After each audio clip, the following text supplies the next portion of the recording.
Kwentong Bayan. Ilang sandali pa, muling natumba si Juben. Marami nitong nilapitan ni Noah at tinapik. Nagkatitigan silang dalawa ni Lucio habang si Tatay Emmanuel umiling. Kita sa muka ang matinding pagtataka. Malakas.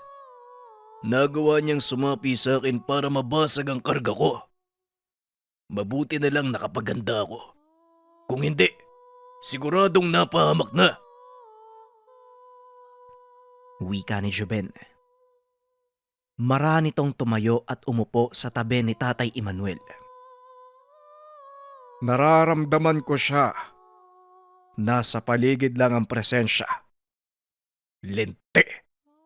Humanda ka sa akin, traidor ka! Wika ni Tatay Emmanuel. Nagkatitigan muli si Lucio at Noah. Galit na galit si Noah ng mga sandaling ito. Tumayo si Tatay Emmanuel, pero napatukod sa dingding dahil sa pagkahilo. Inalalayan kagad ni Noah ang ama papunta sa katre. Ang sabi ni Tatay Emmanuel, pupuntahan niya si Mang Elmo kinabukasan. Subalit tinitigan siya sa mga mata ni Noah. Sinabing magpahinga na lang dahil baka lumala ang karamdaman. Tay, wag na po kayo mag-abala. Ako na pong bahala sa kanya. Wika ni Noah.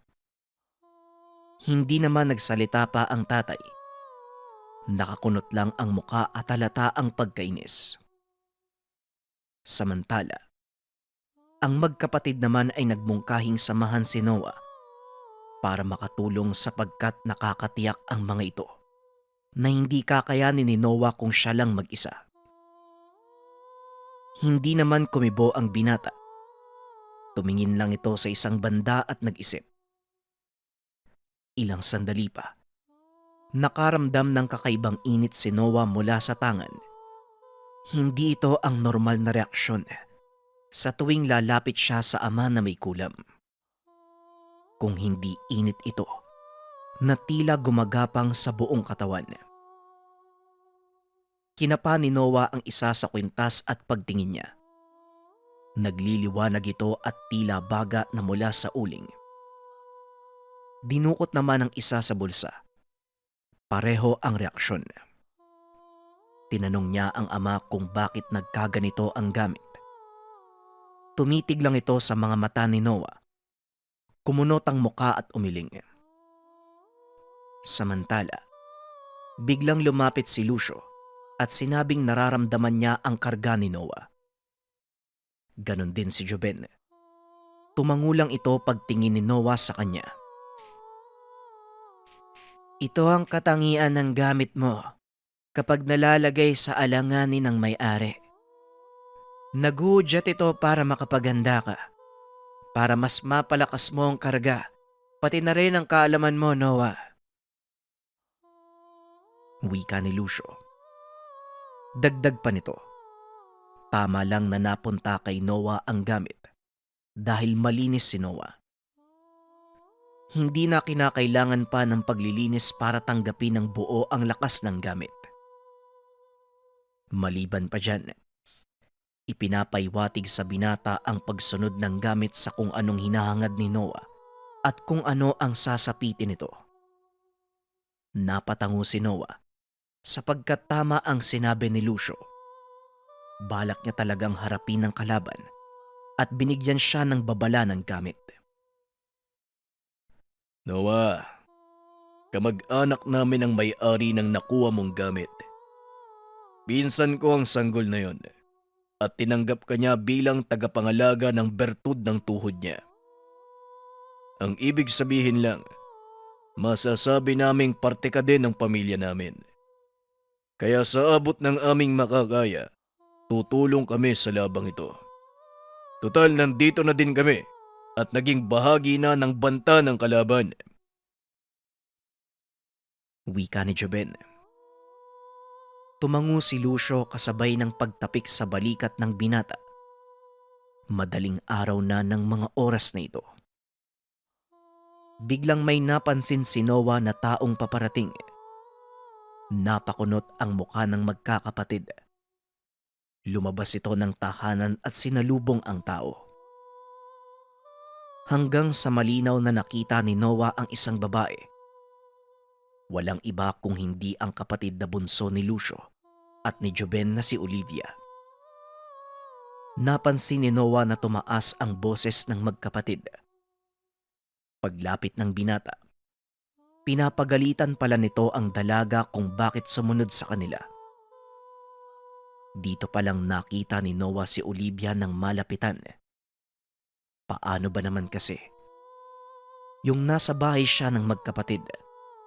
Naroon ito sa kusina at may inaasikaso. Magandang dalaga. Maputi at sakto sa tindig.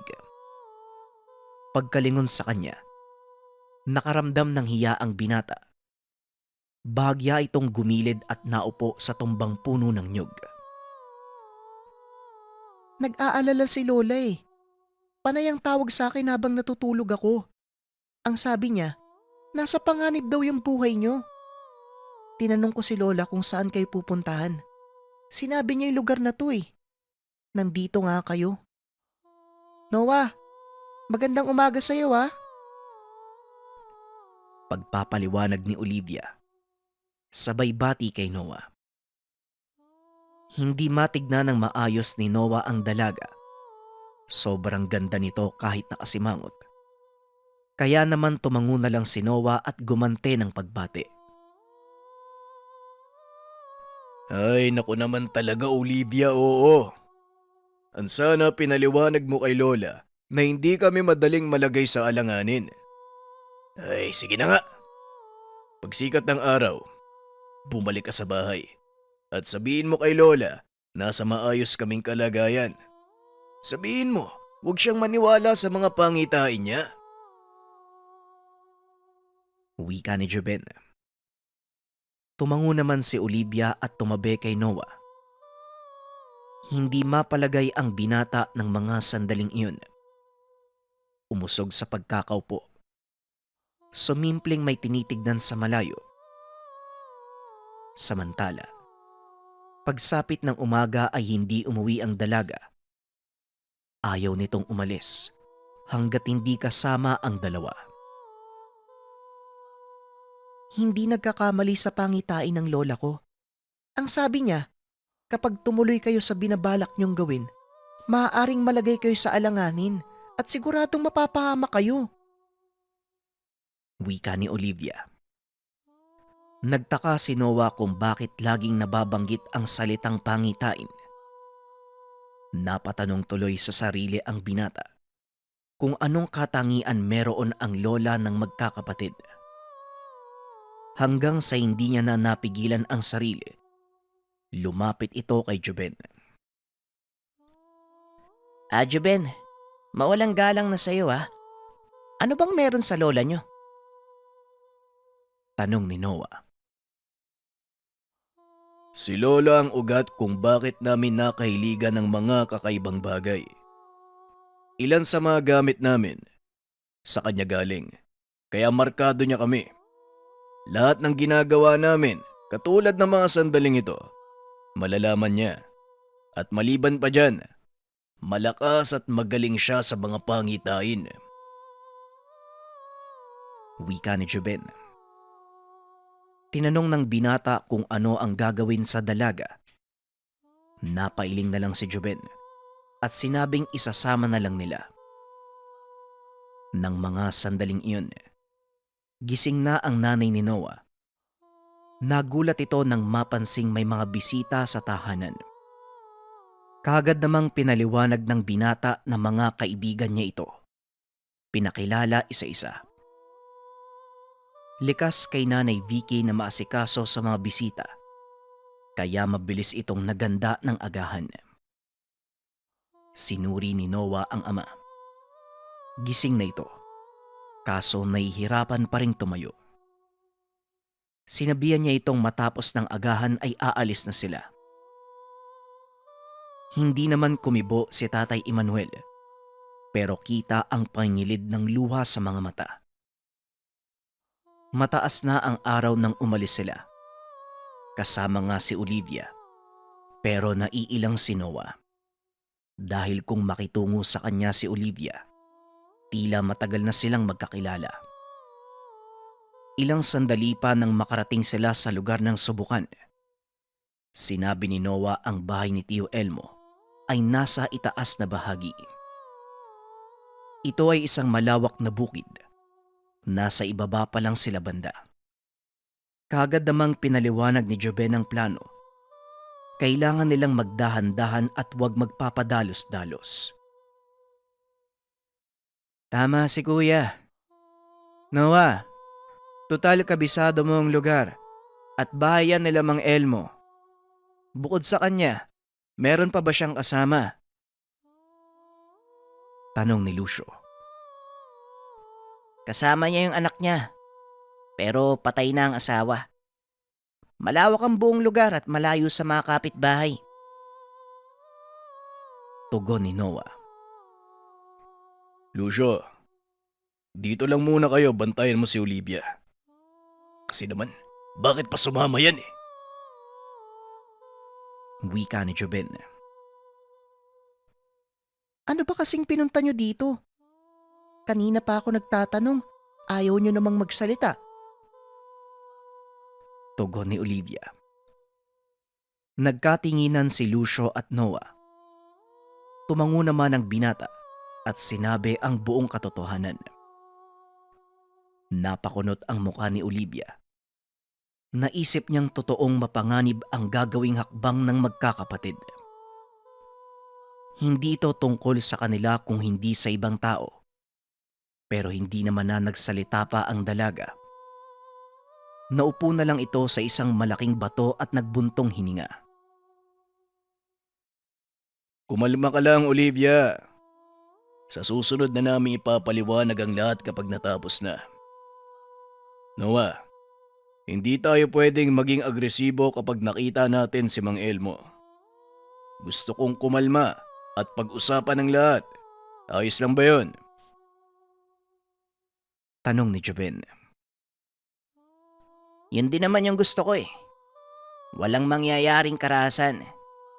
Sige na, kailangan na nating magmadali. Tugon ng binata. Hindi naman na nagsalita pa si Joben. Tumango lang ito. Sumunod sa paglalakad kay Noah. Nang makarating sa itaas ng kabundukan, tinuro naman ni Noah ang bahay ni Tio Elmo. 2 palapag. Ang itaas ay gawa sa kahoy, habang ang ibaba naman ay semento.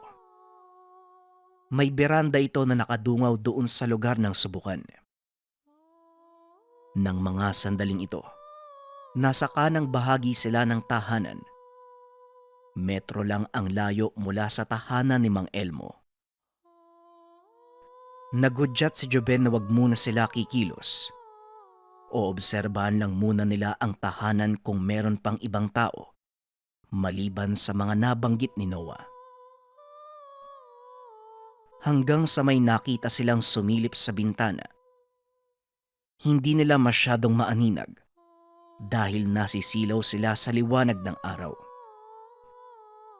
Ilang sandali pa, may nakita silang lumabas at umupo sa beranda habang nakatanaw sa lugar ng subukan. Dito na sinabi ni Noah na puntahan na ang lugar. Nakilala niya ang nasa beranda. Ito ay walang iba kung hindi si Mang Elmo. Hindi na nagsalita pa si Joben. Tumango lang ito sa binata bilang pagsang-ayon. Hindi inalis ng binata ang tingin kay Mang Elmo. Hanggang sa ilang dipa na lang ang layo, bigla itong lumingon sa kanila. Nanlaki ang mga mata ng binata dahil si Tio Gabriel ang naroon, hindi si Mang Elmo. Bakit parang nabigla ka? Teka, hindi naman si Mang Elmo yung tao na yan ah. Wika ni Juben. Hindi ko alam kung bakit nandito ang isang kaibigan ng tatay ko. Si Tio Gabriel yan eh. Siya yung nagturo sa akin kung saan kayo nakatira. Tugon ni Noah. Kilala ko siya, Noah. Kung ganun, ano kayang ginagawa niya dito? Hindi na kumibo pa ang binata. Hanggang sa tumayo si Gabriel. Kinawayan sila. Oh, ay nandiyan pala kayo. Anong ginagawa niyo sa lugar?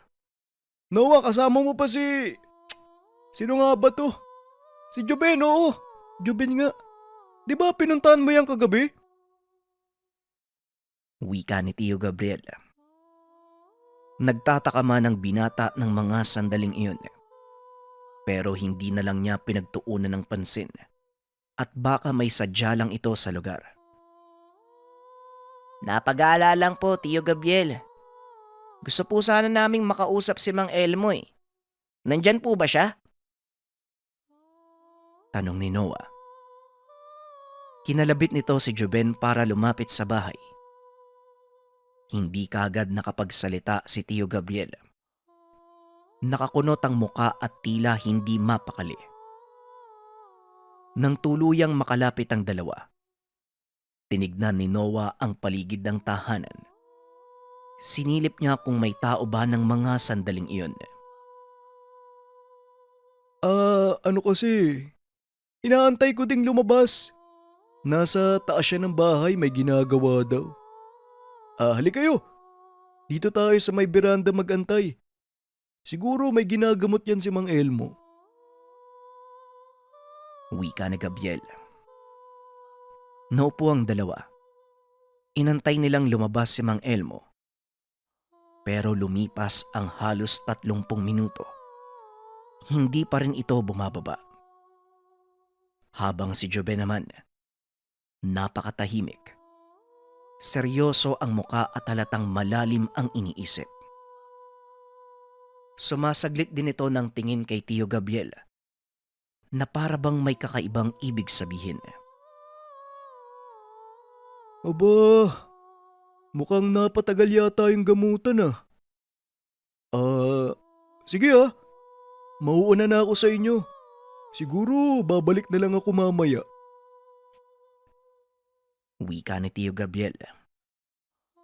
Tumango lang si Noah. Sinundan nito ng tingin habang papalayo. Hanggang sa bigla na lang itong huminto sa unahan at muling dumungaw doon sa lugar ng subukan. Hindi ako sigurado, pero parang may kakaiba kay Tio Gabriel. Kanina lang, nakaramdam ako ng masamang presensya pero bigla na lang nawala. Mukhang nanggagaling yun sa kanya, Noah. Wala ka bang napapansin? Tanong ni Juben. Meron. Pero kagaya mo, hindi din ako sigurado. Kanina pa umiinit yung mga gamit ko eh. Kaso nga lang, mas lumakas nung nakatabi natin si Tio Gabriel. Humupa lang pagkalis niya eh. Yun din ang reaksyon ng gamit ko nung ipako mo yun ng kukulam kay tatay. Hindi bale. Sa ngayon mag-intay muna tayo. Tugon ni Noah. Hanggang sa nakarinig sila ng mahinang boses. Magsasalita pa sana si Juben.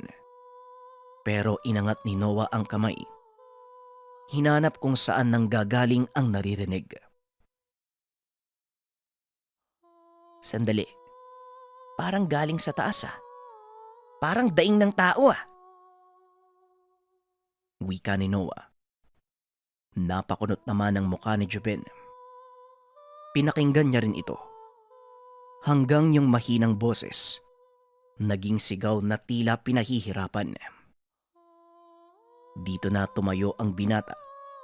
Pumunta sa gilid ng tahanan at tinanaw ang bintana sa itaas.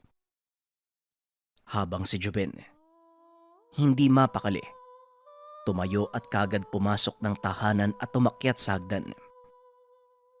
Pero nang makarating sa itaas, Walang tao maliban sa silid na nakabukas ang pintuan.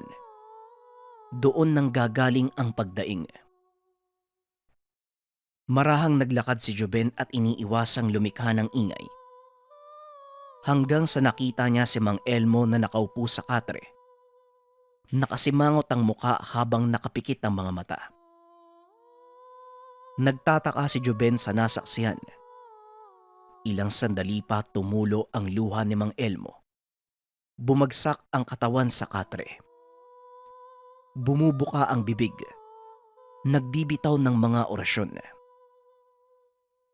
Dumating naman si Noah at ilang sandali pa. May umakyat din sa hagdan. Nakita nilang dalawa ang anak ni Mang Elmo na si Jonas. Makikita ang pag-aalala sa mukha nito. Marahang sumilip sa pintuan at bigla na lang umiyak.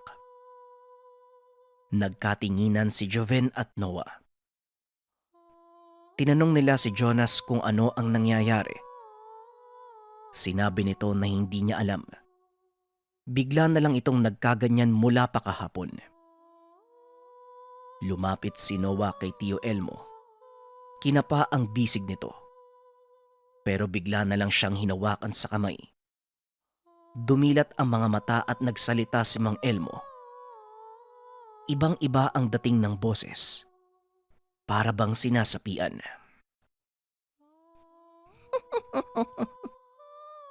Ang tatapang niyo talaga. Biruin niyo pumunta pa kayo dito. Mamamatay kayong dalawa. Wika ni Mang Elmo. Hindi nakakibo ang binata. Pansin niya na hindi si Mang Elmo ang nagsasalita. May nagmamanipula sa katawan nito. Joben, may alam ka ba sa nangyayari sa kanya? Tanong ni Noah. Sa nararamdaman ko, ito din ang presensyang sumapi sa tatay mo kahapon. Hindi si Mang Elmo, Noah. Ginagamit lang siya para isipin natin na siya ang kumulam. Tugon ni Joben.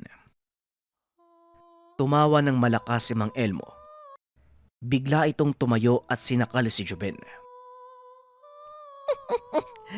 Matalino ka talaga, Joben. Tama ka. Ginamit ko lang si Mang Elmo. Pero ang katanungan sa isip niyo, kahit kailan, hindi niyo malalaman ang totoo kong pagkatao.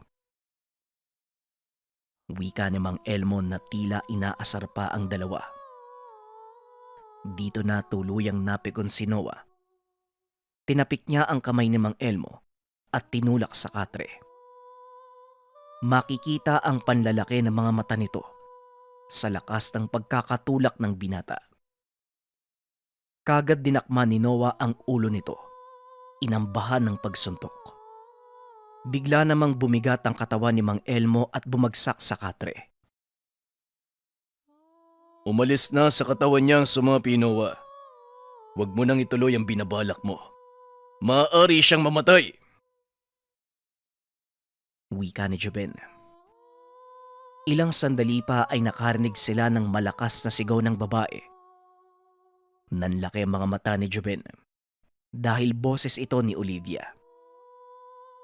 Kagad bumaba ng bahay si Joben at nang makarating sa labas, pinakikiramdaman niya kung saan nanggaling ang sigaw. Doon ito nagmumula sa lugar ng subukan sa ibaba. Kagad nakarating si Joben sa lugar. Nakita niyang nakatumba si Lucio sa lupa. Habang si Olivia naman, tila statwang nakatayo at hindi makagalaw. Tinanong ni Joben kung ano ang nangyari, pero hindi nagsasalita si Olivia. Umiiyak lang ito. Kaya naman kinuha ni Joben ang gintong barya. Inusalan. Dinampi sa noo ng dalaga. Doon pa lamang muling nakapagsalita si Olivia. Samantala, dumating na din si Noah. Nagtataka nang makita ang nangyari. May tao na lumapit sa amin eh. Tapos bigla na lang natumba si Lucio. Hindi na nakagalaw eh. Doon siya nagpunta oh. Wika ni Olivia. Tinuro nito ang masukal na kakawyan. Kaagad itong pinuntahan ni Noah. Samantalang si Jobe naman, inalalayan si Lucio papunta sa kubo. Huminga pa ito, pero hindi makapagsalita at hindi maigalaw ang katawan. Dumako naman tayo kay Noah. Kinukutoban na si Noah ng mga sandaling iyon. Batid ng binata na may kinalaman si Tio Gabriel. Mabilis siyang naglakad. Hindi alintana ang mga matitinik na damo at talahib. Hanggang sa makarating siya sa loob ng kakawyan, doon niya nakita si Tio Gabriel. Nakaupo sa tumbang puno habang nakadekwatro. Nakatitig ito sa kanya. Nanlilisik ang mga mata habang nakangiti.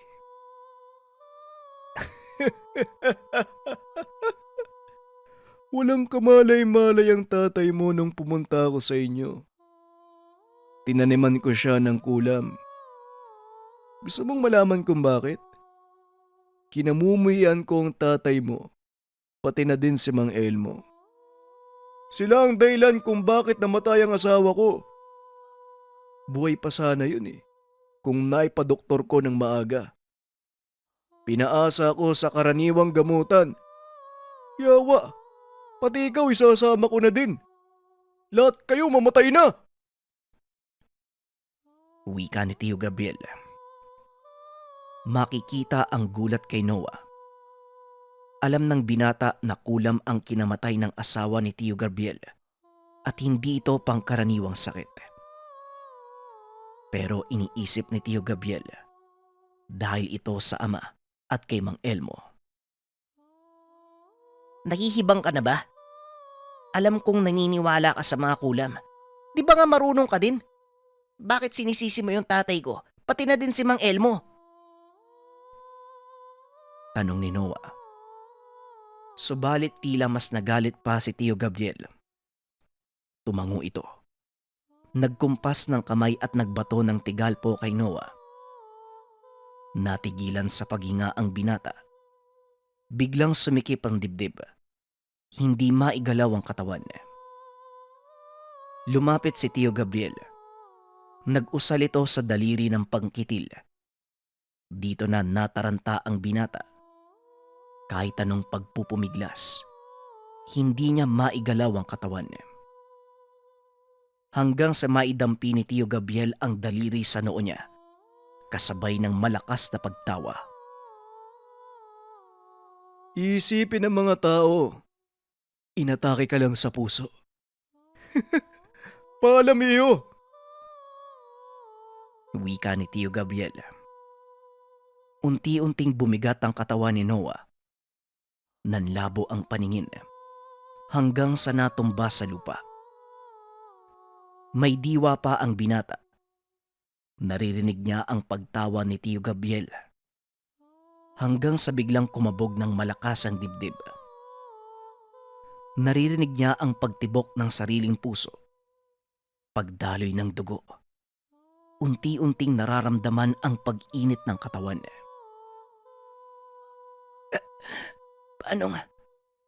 Paano nakakahinga ako ng maayos? Wika ni Noah sa sarili. Binuka ang mga mata at marahang inangat ang katawan. Habang si Tio Gabriel, tila nagulat ng nasaksiyan ng binata. Napakunot ang mukha nito. Napatingin sa isang banda. Halatang nakakaramdam ng kakaibang takot. Linte! Ano bang meron sa iyong bata ka? Pagkatindig ng maayos ni Noah, nararamdaman niya ang pagkawala ng gamit. Umabante naman ng lakad si Tio Gabriel at muling nag-usal ng pangkitil. Pagkalapat ng kamay niya sa noo ng binata, dinakma ni Noah ang kamay nito at kagad binigyan ng malakas sa suntok sa muka. Tila tunog ng sinibak na kahoy ang pagkakatama ng suntok. Napaatras si Tio Gabriel. Natumba at napadaos-dos pababa. hanggang sa mabangga sa matabang puno. Hindi makatayo si Tio Gabriel. Nanlaki ang mga mata nito habang nakatitig kay Noah. Inangat niya ang kamay. Nagmakaawa kay Noah. Nakikiusap ako. Huwag mo akong patayin, huwag Noah. Sinusubukan ko lang naman yung bago kong kakayahan eh. Pero nagawa mong pasagin, pasensya ka na. Wika ni Tio Gabriel. Ano ka mo sinusubok? Subok ang tawag mo sa ginagawa mo. Balak mong patayin ang tatay ko. Bueno, tanggalin mo yung kulam sa kanya. At sa oras na gawin mo yun, bubuhayin kita. Tugon ni Noah. Tumango naman si Tio Gabriel. Sinabi nito na basag na ang kaalaman. Kaya kasabay nito ang pagkawala ng sumpang tinanim niya. Muli namang nagmakaawa si Tio Gabriel. Ayon dito, hindi na siya uulit pa.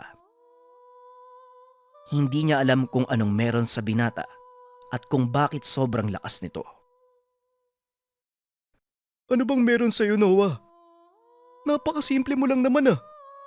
Hindi ko akalain na meron kang kakaibang lakas. Wika ni Tio Gabriel.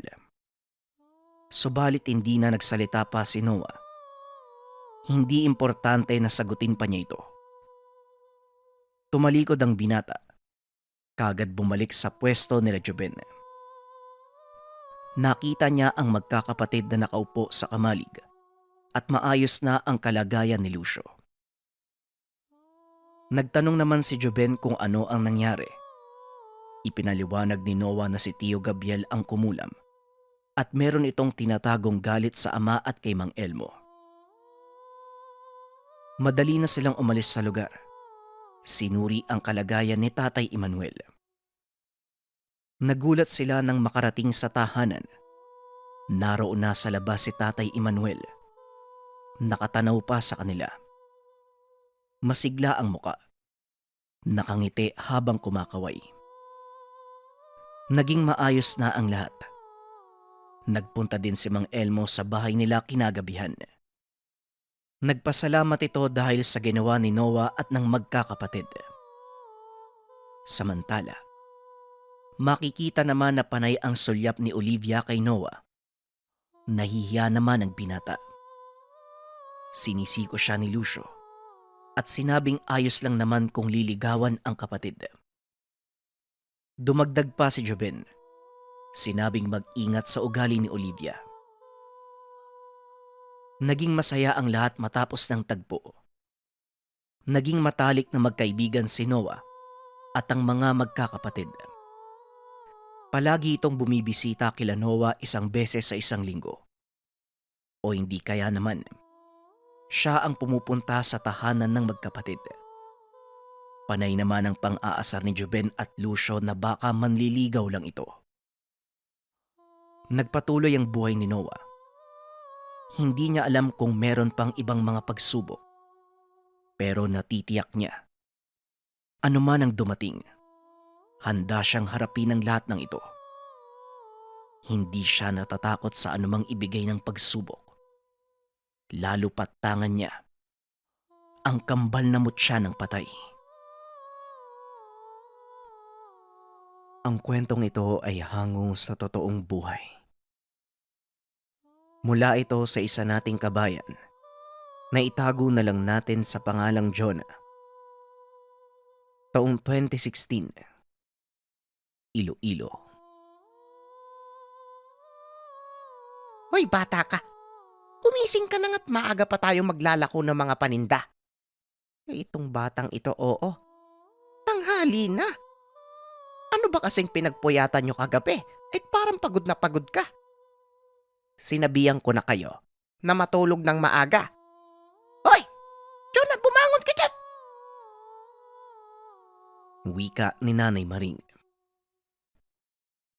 Grabe naman to si Nanay, oh. 4:00 pa lang po ng umaga.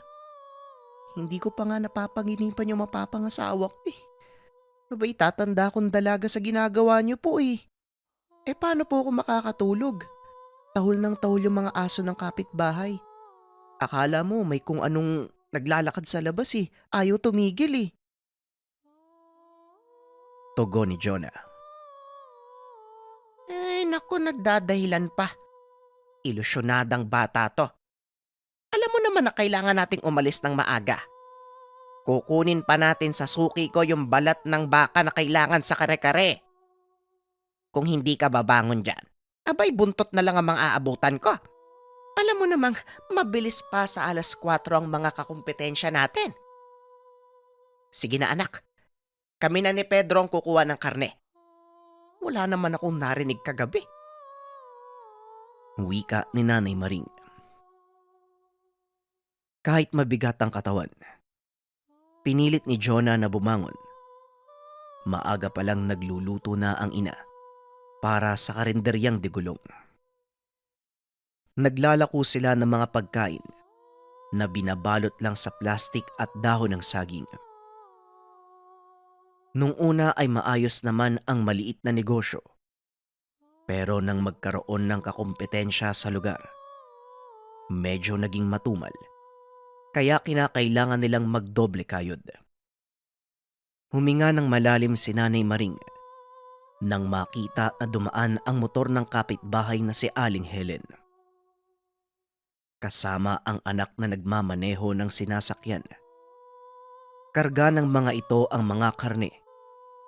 Sa pagkakaalam ng mga taga-baryo, mula pa sa suking ihawan sa palengke. Naging mahina ang mga nilalakong ulam ni Nanay Maring nang mag-umpisang magtinda sa mababang presyo si Aling Helen.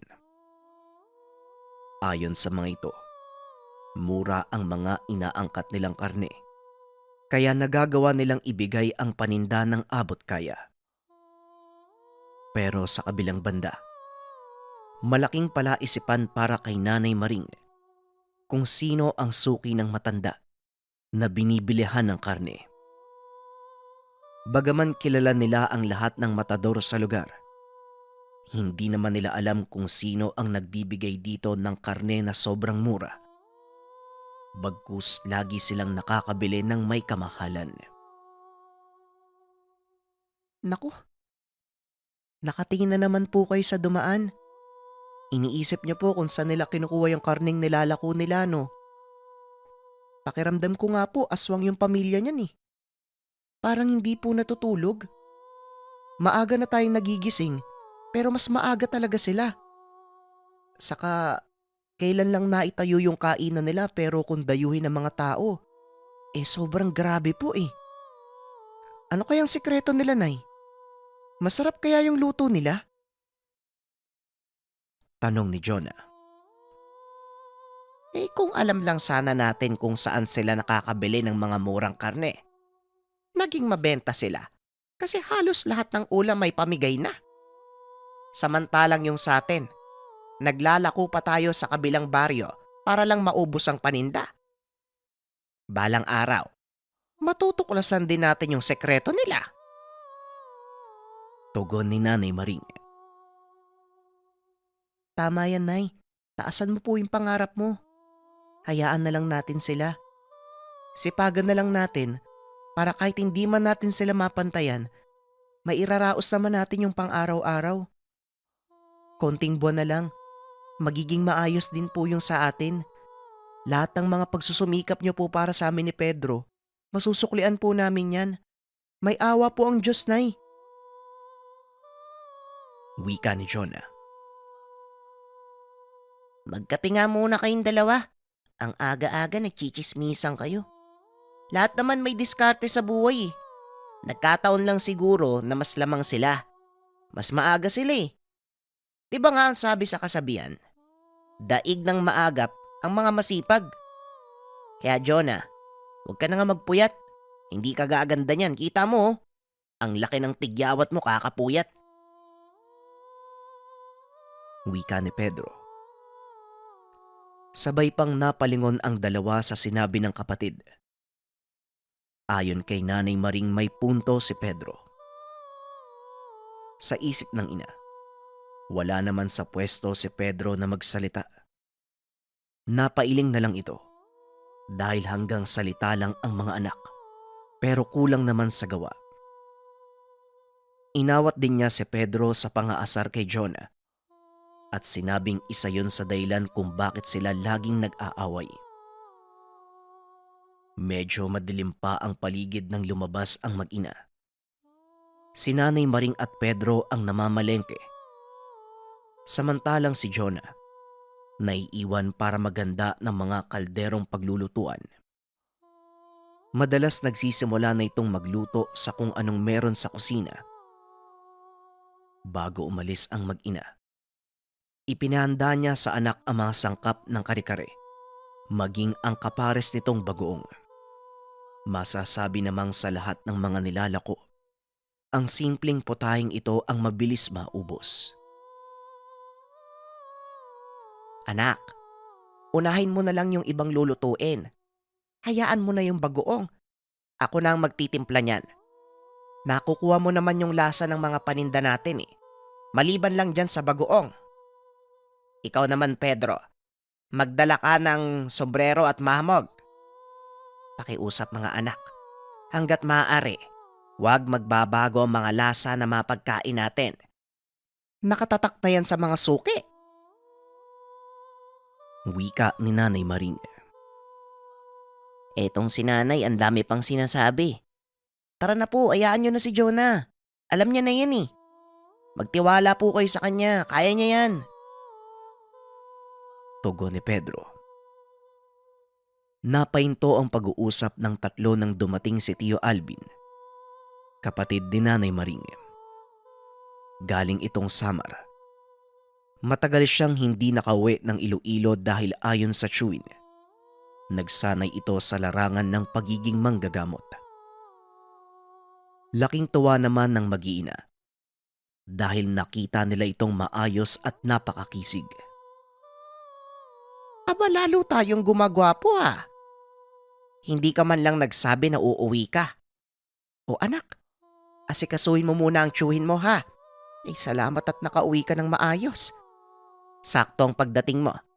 Mamamalengke muna kami ni Pedro. Sige na't, mag-agahan ka muna bago magpahinga. Mamaya na tayo mag-usap. Wika ni Nanay Maring. Ate, pwede ba akong sumama? Hindi naman ako pagod eh. Mamaya na ako kakain, sa awa ng Diyos talagang maayos ang kalagayan ko. Magaling si Tatay Tandoy. Marami akong natutunan sa kanya. Pero grabe no, parang kailan lang. Ang liit pa ng mga to ngayon no. Eto na ba si Pedro? Natatandaan mo ba ako? Nung umalis ako dito, nag-iensayo ko palang maglakad eh. Ngayon mas matangkad ka pa sa akin. O Jonah, ikaw kamusta? Wika ni Tio Alvin. May kapatid ka pala, Nay. Hindi mo man lang po nakakwento sa amin ha. Tio, ang ganda ng kwintas mo, astig ah. Pero maiba ako, nagmamadali na po kami. Lumilipas po yung oras. Kailangan po nating mamalengke, Nay. Mamaya na lang po tayo mag-usap pag uwi. Siguro, Nay, isama nyo na lang po si Tio para may tagabuhat. Ay nako, ikaw talagang bata ka, oo. O siya, sige, tatanghaliin na tayo. Ikaw nang bahala, Alvin, kung ayaw mo pang magpahinga. Tugon ni Nanay Maring. Medyo may kalayuan ang palengke, kaya kailangan nilang sumakay. May iilang bumabiyahe naman ng mga oras na yun. Isang tricycle ang pumara nang makita sila sa labas. Si Mang Doming, kilalang namamasada sa lugar.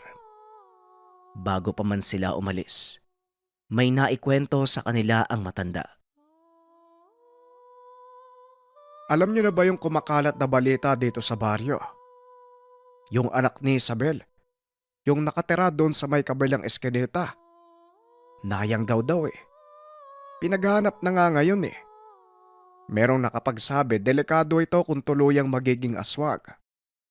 Kaso nakatakas sabi ng asawa. Nagtawag sila na makakatulog. Pero hanggang sa ngayon, hindi pa rin nakikita si Isabel. Wika ni Mang Doming. Yanggaw? Ano po yun, saka Ano pong ibig sabihin nun? Tanong ni Pedro. Huwag mo nang alamin.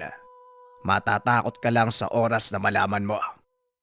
Pero Manong, paano niyo po nasisiguro na totoo yung sinasabi niyo? Sa pagkakaalam ko, malakas ang protektor at seguridad ng baryong ito ah. Medyo marami namang manggagamot ang narito. Wika ni Tio Alvin. Habang nasa biyahe, nagpatuloy lang ng kwento si Mang Doming. Sa gilid niya pumwesto si Tio Alvin para makakuha pa ng ibang impormasyon. Ramdam ng tiyuhin na magiging delikado ito sa pamilya, lalo pat maaga sila kung umalis ng tahanan. Sinusukat niya din kung hanggang saan ang nalalaman ng matanda. Pero maliban kay Sabel na nayanggaw, wala nang ibang nabanggit si Mang Doming. Ilang sandali lang nakarating na sila ng palengke. Wala pa gaanong tao. Inabisuan nila si Mang Doming na hintayin na lang at kukuha lang sila ng karne. Mag-iikot na lang muna ako ha. Abay, syempre hindi ako pwedeng manatili dito. Lalamukin ako eh. Babalikan ko na lang kayo mamaya. Wika ni Mang Doming. Ay sige ho Mang Doming. Pero hindi naman kami magtatagal kaya bumalik po kayo kaagad. Kung hindi, sa iba na po kami sasakay. Alam niyo naman po, kailangan namin makauwi kaagad. Tugon ni Nanay Maring. Tumangulang ang matanda at hindi na nagsalita. Samantala, naglakad na lang ang tatlo papasok sa loob ng palengke. May kadiliman pa ang lugar at ilaw na nagmumula sa malalapit na kabahayan ang nagsisilbing liwanag. Pumunta sila sa isang maliit na pwesto kung saan kinukuha ni Nanay Maring ang karne, suki na ng ilang taon. Napaisip pa ito kung bakit tila walang katao-tao sa lugar. Sa araw-araw na paghahanap buhay, kabisado niya na ang latag ng mga paninda. Wala po yatang katay ngayon na ya. Walang tao. Saka parang nakasarado. Hindi naman ganito ah. Sayang yung araw kung wala tayong mabibilan ng karne. Wika ni Pedro. Baka naman nagpapahinga lang ang mga nagtitinda. Wala na ba kayong ibang alam na mabibilhan ng karne? Dito lang ba talaga?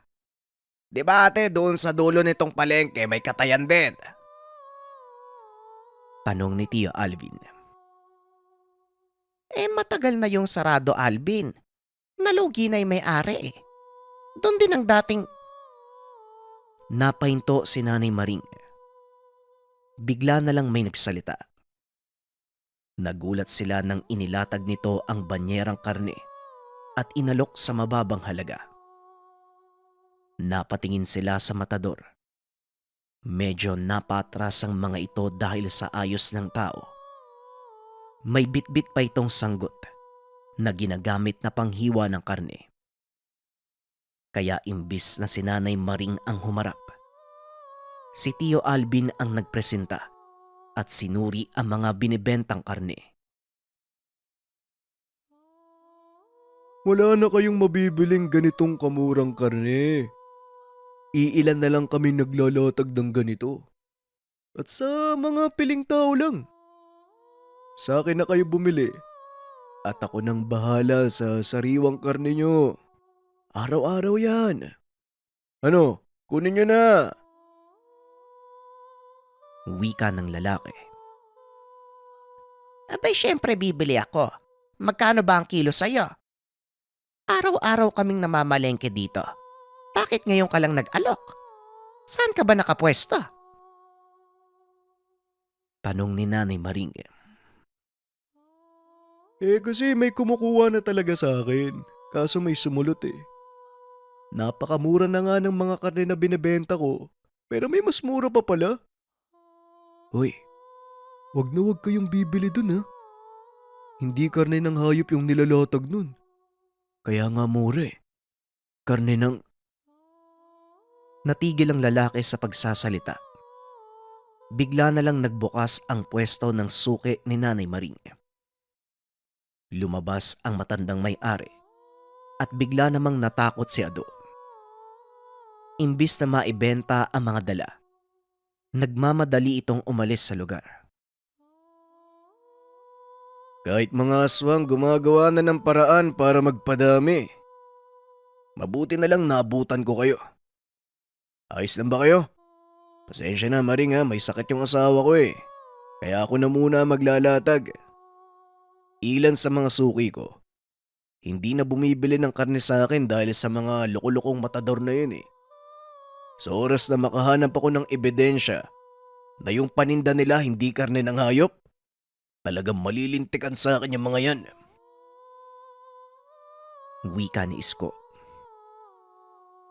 Paanong naging aswang yon? Wala naman akong naramdaman sa kanya kanina. Saka nakakapagtaka. Napakamura ng karne ah. Ano bang meron?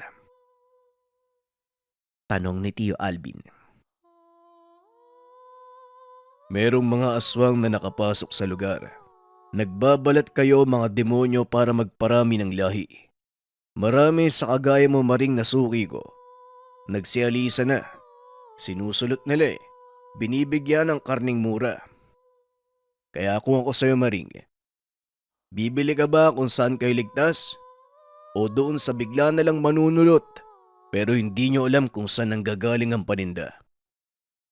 Pansin mo, ilang pwesto na ang nagsara dito dahil yan sa ginagawa ng mga matador na aswang.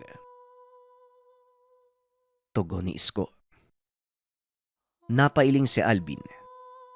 Napagtanto niya na hindi pala lahat ng naituro ng maestro. Hindi din ito natukoy na ang karap kanina. Isa palang aswang. Samantalang si Nanay Maring naman, nagpasalamat kay Isko. Lalo pa nang lumabas ito para balaan sila. Pasensya na Isko ha. Alam mo naman ang hanap ng mga kagaya ko. Syempre kung akong tatanungin doon ako sa mas mura. Pero dahil dyan sa sinabi mo, delikado. Lalo pat, madalas sa mga bumibili sa akin ay mga estudyante. Kapag nagkataon, masisira ang buhay nila. Wika ni Nanay Maring. Sige na po. Hahaba pa po yung kwentuhan kapag nakabuelo si nanay. 10 kilong balat, 10 kilong buto-buto. Nay, ako na po ba'y magtatadtad? Kanina ayaw niyong tanghaliin, ngayon hapon na oh. Hapon na tayo makakaluto nito eh. Wika ni Pedro. Natawa si Isko nang makita ang reaksyon ni Nanay Maring. Ilang sandali pa nang matapos makabili ng karne. Dumaan si Nanay Maring sa suki niya ng mga alamang para sa gagawing bagoong. Sa pagpapatuloy ng kwento, dahil sa mga pangyayari, nagkaroon si Tio Alvin ng misyon. Ayon sa Chewin, aalamin niya kung ano ang nangyayari at kung bakit nagkaroon ng lakas ng loob ang mga aswang na pasukin ang baryo. Bago magtanghali, naayos na ng mag-ina ang mga ilalakong pagkain. Gamit ang kariton, masayang nag-ikot sa lugar si Nanay Maring. Hindi na nila isinama si Tio Alvin dahil kailangan pa nitong magpahinga. Habang naglalakad, hindi maiwasan ng mag-ina na tumingin sa karinderya ni Aling Helen. Siksikan ang mga tao at tila gutom na gutom. Sa nakikita, naisip nila Nanay Maring na hindi tao ang mga kumakain doon. Sa ilang taong pagtitinda, halos buong baryo maging karatig na lugar ay kilala nila. Maliban na lang sa mga kumakain sa karinderya ni Aling Helen. Nay, saan kaya galing yung mga yan? Ganyan na ba kasarap yung luto ni Aling Helen? At parang hindi na mga tao yung bumibili. Tapos, hindi pa taga sa atin, no? Tanong ni Jonah. Hayaan nyo ng mga anak. Basta tayo, pinaghihirapan natin ng paninda. Hindi natin hawak ang mga nangyayari sa paligid. Basta ang importante, hindi tayo nang aargabyado ng kapwa. Tugon ni Nanay Maring. Si nanay naman napakadrama, oh. Tugon ni Pedro. Napatigil ng tawa si Jonah. Naiisip niyang may punto ang kapatid. Ayaw ni Pedro na palaging seryoso ang ina. Ayon sa binata, nagkakaedad na si Nanay Maring. Nais niya na hindi ito palaging malulungkot at palagi lang itong maisip ang masayang alaala kasama ang mga anak. Sa kabilang banda, mabilis namang naubos ang paninda. Lalo pat may iilan sa mga naging suki ni Nanay Maring. Hinahanap ang napakasarap niyang kare-kare na may kapares na bagoong. Madalas marami ang nagpapadagdag ng bagoong. At kahit walang karne, bagoong lang ay sapat na. Nauuna din itong nauubos, lalo na sa mga suki ni Nanay Maring na mahilig sa mangga. Nay, nakalimutan natin magtira. Saka si Tio Alvin baka gusto niya ng bagoong. Ang swerte natin ngayon, maaga tayong makakauwi. Maagang naubos yung paninda natin eh. Paano kaya kung bumili na lang tayo kay Alin Helen ng bagoong? Tapos, timplahan mo na lang sa bahay, Nay. Alanganin na kung mamamalengke pa tayo tapos magluluto uli. Wika ni Pedro. Oo, Nay, no? Para masubukan natin kung bakit sarap na sarap yung mga kumakain doon. Wika ni Jonah. Pumayag si Nanay Maring. Dala ng kuryosidad kaya maging siya. Nais ding tikman ang timpla ng kakumpetensya. Habang nakapila, hindi maiwasan ng tatlo ang gumilid at mapatakip ng ilong. Napakabaho ng mga kumakain na tao sa lugar. Ilang minuto pa ang lumipas. Tila hindi pa rin nababawasan ang tao sa lugar. Kaya nakiusap silang mauna sa pila. Pinagpapawisan si Jonah. Napakainit ng lugar dahil sa dami ng tao. Maya-maya pa merong sumigaw. Nakuha nito ang atensyon nila. Partikular sa mga nakapila. Si Laro ang nagsalita. Uy! May bisita pala tayo. Sige, paunahin niyo muna sila. Di ba nagtitinda din kayo? Ba't kayo napunta dito? Gusto niyo bang matikman ang luto ni Nanay? Wika ni Laro. Magtatanong lang sana kami kung may tinda kayong bagoong. Naubusan kasi. Wika ni Pedro. Bagoong lang ba? Naku, marami pa. Halik kayo. Eto, meron din akong kare-kare. Libre na ito total. Hapon na. At busog na ang mga suki namin. Wika ni Aling Helen. Halos mapuno ang supot na pinaglalagyan ng ulam. Natuwa naman ang dalawa. Naisip kung bakit dinadagsa ang kainan. Sobrang mura ng mga benta nito at mukhang masarap. Ilang sandali lang ang nakalipas. Hindi naman kalayuan ang lugar ni Aling Helen, kaya mabilis din silang nakauwi. Naabutan nilang nag-aayos ng mga gamit si Tio Alvin. Lahat ng mga nakitang sira sa tahanan, kinukumpuni ng tiyuhin. Laking pasasalamat naman ni Nanay Maring dahil ayon dito wala pa silang pera para umupa ng gagawa sa bahay. Habang nagliligpit, Inayos ni Jonah ang lamesa para mapagsaluhan ang nabiling ulam. Bago ilapag sa lamesa ang bagoong, tinikman muna ng dalaga ang lasa.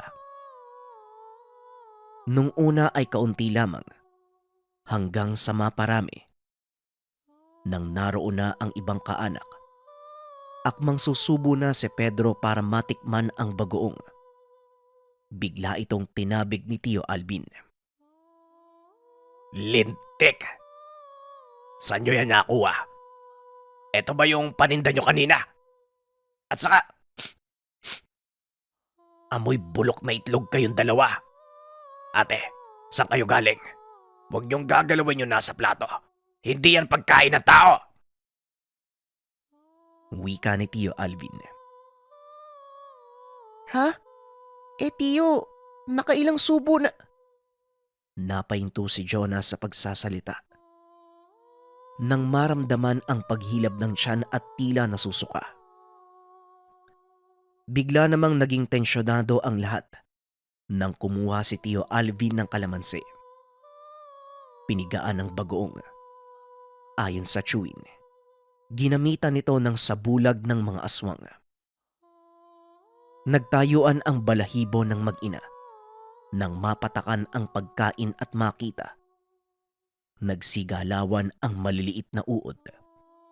Samantalang si Jonah naroon sa banyo at patuloy pa rin sa pagsusuka.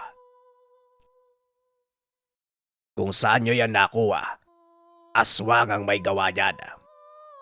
Jonah, kailangan mong mailabas ang lahat ng nalunok mo. Dahil kung hindi, delikado ang buhay mo. Wika ni Tio Alvin. Napaiyak si Nanay Maring dahil nung una, ramdam niyang hindi normal ang kompetensya, pero nagpatalo pa rin siya sa kuryosidad. Inalalaya naman ni Pedro ang kapatid dahil ayon kay Jonah, tila hinuhukay na ang sikmura. Ramdam ni Tio Alvin na hindi ligtas ang lugar, lalo pat nakitaan niya ng mga bakas ng aswang ang dalawang pamangkin. Gamit ang mga napag-aralan, pinakalma niya ang mga ito lalo na si Jonah. Nagpakulo ng tubig si Tio Alvin na nilagyan ng kung anong mga dahon. Nagpausok na din ito ng mga pinagsamang kamangyan at pinatuyong dahon ng makabuhay. Ayon sa kanya, mabisa itong panglinis at pangkalas ng marka na mula sa mga aswang.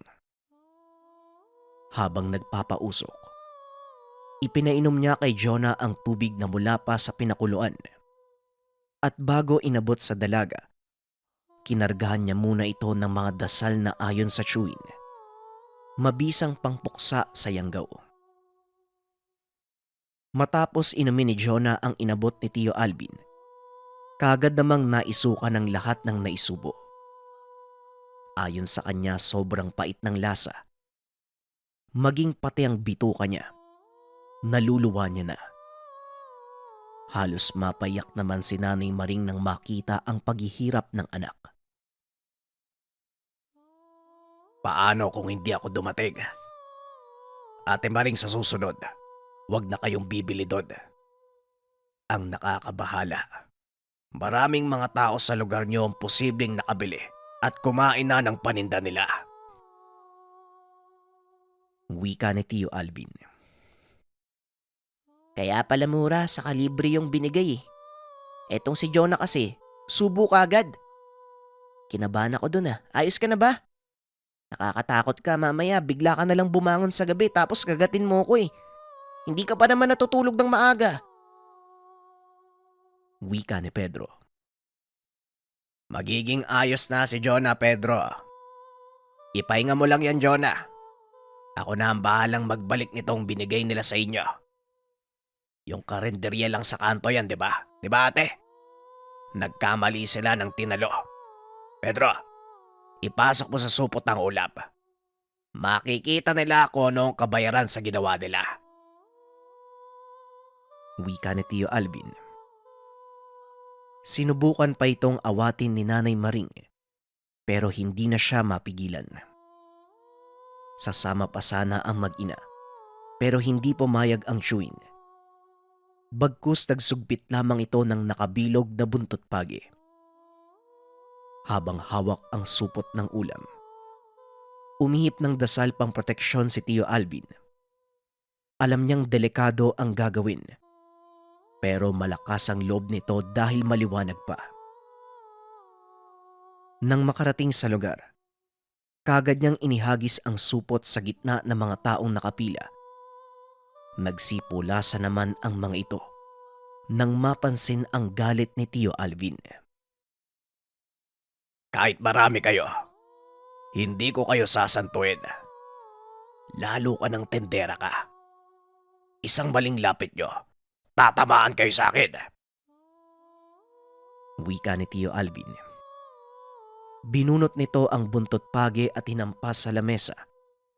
Kagad namang nagsigawan ang mga naroon. Nagtakbuhan na ang mga mamimili at tanging mag-ina na lang ang naiwan.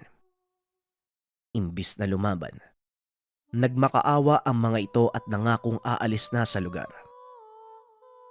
Ayon kay Aling Helen, wala silang intensyon na masama. Gusto lang nilang maghanap buhay. Hindi paghahanap buhay ang ginagawa nyo. Pagpaparami yan ang lahi. Pero nagkamali kayo ng lugar na nilatagan. Sa ngayon papalampasin ko to. Pero sa oras na makita ko pa kayo sa lugar, susunugin ko kayo ng buhay. Wika ni Tio Alvin. Hindi na nagsalita ang mag-ina. Bagkus nagligpit na ito at umalis sa lugar. Kahit hindi pa rin kampante, napilitang umuwi ang chewin. Alam niyang hindi ganon kadali na takutin ang mga aswang, kaya't hinanda niya ang sarili kung sakaring sumugod ito. Naghintay pa si Tio Alvin ng ilang oras, pero sa kabutiang palad, wala nang nangyari. Naging maayos na ang pagpapahinga ng mag-ina. Kinabukasan, wala na silang nakitang nakabukas na kainan malapit sa lugar. Napaisip si Nanay Maring kung ano ang ginawa ng kapatid, gayong hindi naman ito nakikwento sa kanya. Ganun pa man, pinagpasalamat ng mag-ina na naging maayos na ang lagay ni Jonah. Mula ng araw na yun, hindi na sila naglako pa ng gamit at ditulak na kainan. Napagpasya ng magkapatid na magtulungan sa paglalatag ng paninda sa mismong tapat ng bahay. Inayos ni Tio Alvin ang lahat, maging ang paglalatagan nila ng mga lutong ulam. Marami ang natuwa nang lumago ang kainan. Ni wala man lang sa mga kapitbahay ang nagtanong kung bakit biglang nagsara ang kainan ni Aling Helen. Sa pagkakaalam ng nakararami, dayo ang mga ito. Ni hindi tumatak sa tao ang ginawa nila. Lalo pat may mga nakapagsabi na hindi naman talaga masarap ang luto ni Aling Helen. Napakalansa.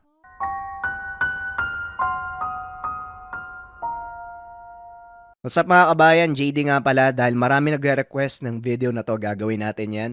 Unboxing daw ng gabay medalyon. Ano ba daw yung dadating na package kapag nag-order? Pakita ko sa inyo mga kabayan. Syempre una, yung sobrang ganda nating packaging. Ito si Haring Balaw. Malamang kilala nyong lahat yan. Tapos may nakalagay na support local products. Ziplock to mga kabayan, kaya pwede nyong gamitin after nyong buksan or kapag nakuha nyo na yung gamit. Sa natin. Sa loob, hindi mawawala tong gold envelope natin. Nandito yung dasal or yung orasyon ng gabay medalyon. Sorry, hindi ko siya pwedeng ipakita. So, ayan siya. Bukod sa naka-ziplock na siya mga kabayan, talagang hindi kayo titipirin dito kasi nakabox pa rin yung package sa loob. So, pag hila mo, nandito yung gabay medalyon sa loob. Meron din tayong free na stickers ni Haring Balaw at syempre yung pinaka-item natin, yung gabay medalyon. Nandun siya sa loob. Ito siya? Or ito yung suot ko? Sa lahat ng interesado, mag-message lang mga kabayan, merong sasagot sa inyo. Maraming salamat.